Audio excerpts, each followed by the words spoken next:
사랑하고 존경하는 김제 시민 여러분, 안녕하십니까? 요천동 교월동 다선거구 이정자 의원입니다.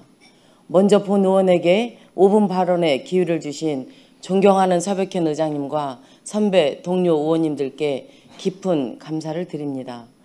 더불어 시민의 안전과 성공적인 지평선 축제를 위해 수고하신 정성주 시장님을 비롯하여 집행부 공직자 여러분께도 진심으로 감사를 드립니다. 쌀값 폭락 및 해마다 치솟는 물가 등으로 고통받고 있는 농민, 소상공인을 비롯한 시민분들께도 위로의 말씀을 전합니다. 금일 본 의원은 5분 자유 발언을 통해 김제시 시내버스 공영화 정책의 필요성에 대해 제언하고자 합니다.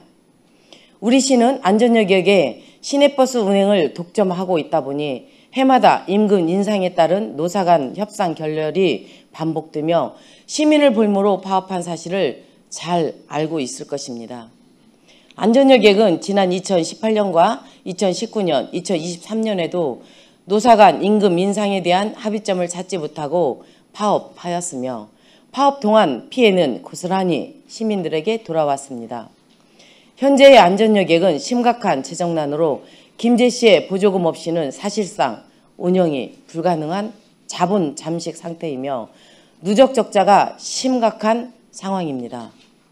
한울회계법인이 제출한 2023년도 안전여객 외부 회계감사 결과 보고서에 따르면 부채 총계는 약 114억 원으로 자산 총계는 약 28억 원으로 자본 잠식 상태로 사기업이었다면 이미 부도가 났을 것입니다.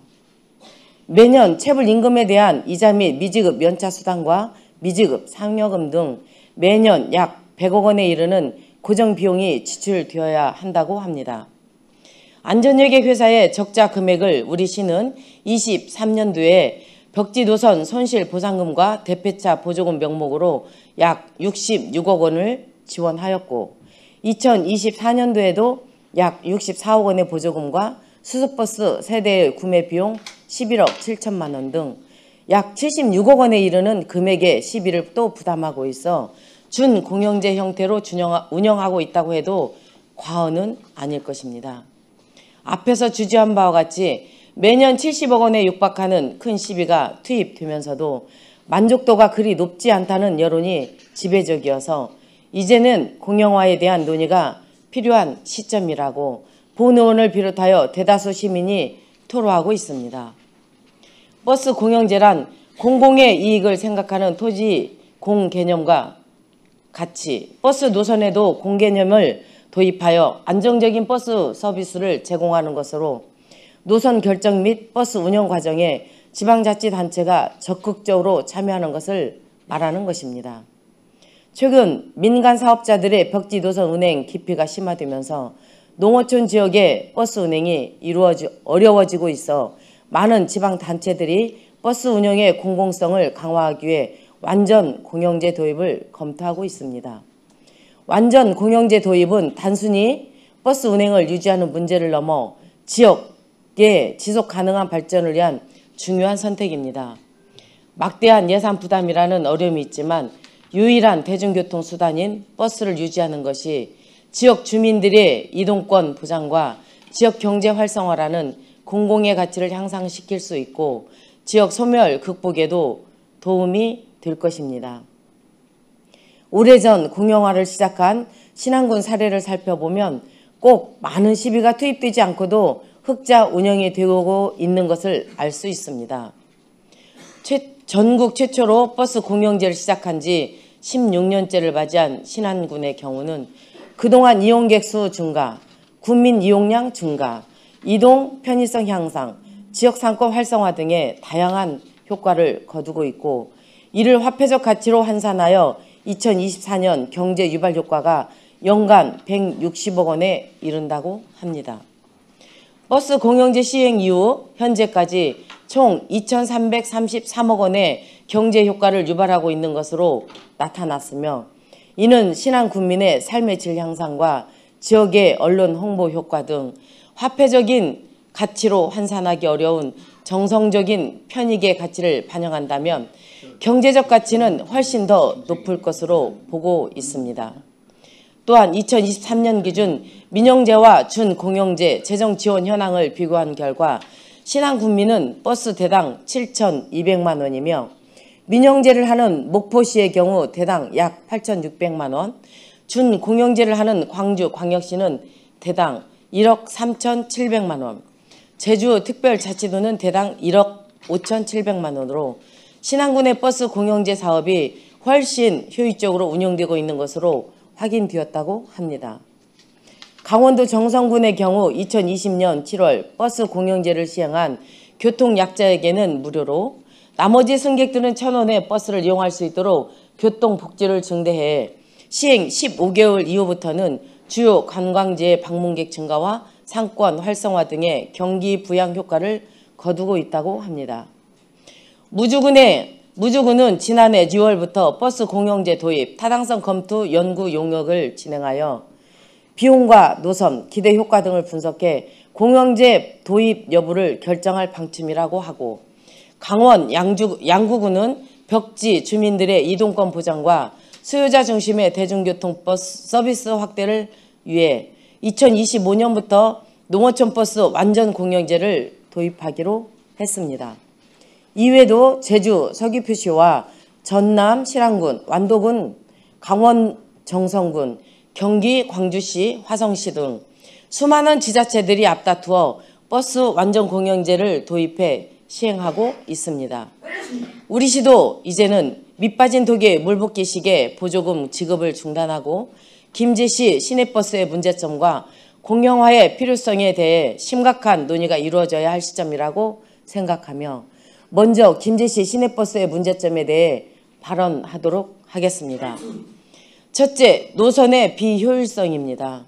현재 운행되고 있는 노선들은 주민들의 이동 패턴과 필요를 충분히 반영하지 못하고 있습니다. 이에 따라 대중교통 이용이 불편해지고 결과적으로 개인 차량 이용으로 이어져 교통 혼잡과 환경 오염을 초래하고 있다고 합니다. 둘째, 버스 운행의 빈도와 시간표의 불규칙성입니다. 특히 출퇴근 시간대에 버스가 부족하거나 지연되는 경우가 많아 시민들이 대중교통을 이용하는데 큰 불편을 겪고 있습니다. 이런 문제는 대중교통의 신뢰와 이용률을 떨어뜨리는 주요 원인이 되고 있습니다. 셋째, 버스 노후화 문제입니다. 많은 버스가 오래되어 안전성 문제와 함께 승객의 편의성을 저해하고 있으며 이러한 상황은 특히 노약자나 장애인에게 큰 불편을 초래하고 있어 버스 공영화를 심도 있게 논의할 시기라고 생각하며 버스 공영화의 필요성에 대해 제언하겠습니다. 첫째, 버스 공영화는 대중교통의 효율성을 높이고 시민의 이동권을 보장하는 중요한 방안입니다. 공영화가 이루어지면 운행 노선과 빈도를 시민의 요구에 맞춰 조정할 수 있으며 이를 통해 대중교통의 이용률을 높일 수 있다고 본 의원은 생각합니다. 또한 공공기관이 운영하게 되면 이익보다 시민의 편의성을 우선시할 수 있어 서비스의 질이 향상될 것입니다. 예를 들어 안전하고 쾌적한 버스 운영이 가능해져 더 많은 시민이 대중교통을 선택하게 될 것입니다. 둘째, 환경적인 측면입니다. 버스 공영화는 환경적인 측면에서도 긍정적인 영향을 미치고 있습니다. 대중교통 이용이 증가하면 개인 차량 이용이 줄어들고 이는 궁극적으로 교통 혼잡과 대기 오염 감소에 기여하게 될 것입니다. 셋째, 경제적인 측면입니다. 대중교통이 편리해지면 주민들이 지역 상점이나 시장을 더 찾게 되어 소비가 늘어나고 상권이 활기를 띠게 될 것이며 관광객 유치에도 도움이 될 것입니다. 효율적인 대중교통 시스템은 외부 관광객의 지역 방문을 용이하게 할 것이며 관광지와 주요 시설을 쉽게 연결해 관광산업 발전에 기여할 수 있으며 대중교통 이용 증가로 물류와 유통업체들이 활성화되면서 지역산업 전반에 긍정적인 파급 효과를 미칠 수 있습니다. 넷째, 고용 창출 효과입니다. 공영버스 운영으로 운전기사, 정비사, 관리직 등 다양한 일자리가 생겨나 지역 주민들에게 안정적인 취업 기회 제공과 지역산업 발전에도 기여할 것입니다.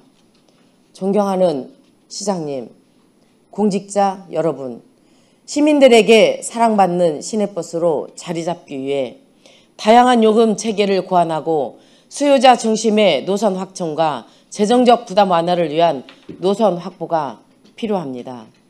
이에 대중교통을 많은 시민들이 이용할 수 있도록 시내버스 정책에 대한 선제적 조치가 필요한 시기라고 생각하며 본 의원이 제안한 시내버스 공영화를 심도 있게 논의하여 주시길 제언합니다. 이상으로 5분 발언을 마치도록 하겠습니다. 경청해 주셔서 감사합니다.